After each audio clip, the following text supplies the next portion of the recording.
I could smell something burning, searing almost. That's how hot it was. I had my eyes closed, but the smell made its way to my nostrils.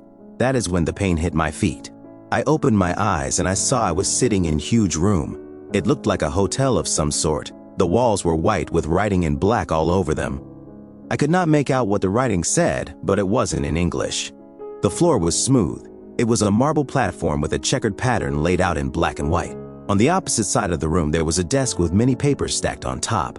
I looked at my shirt and it was covered in blood, and no matter how hard I thought, I had no recollection of where I was or how I had arrived there. My voice was hoarse, my knuckles and neck were bruised, but I simply could not remember. I contemplated if I had been drinking the night before. Perhaps I had one too many beers, and my belligerent behavior had gotten me into a trouble. It wouldn't have been the first time that it occurred. I could remember getting home late at night with my wonderfully patient wife to tend to me when I get roughed up, massaging my hands and wrapping my wounds when I got hurt.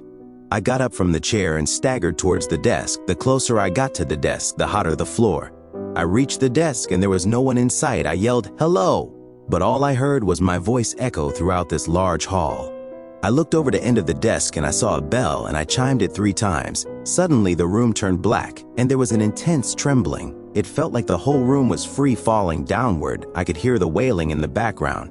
As I descended, the wails became screams, and it was so loud that I couldn't even hear myself think.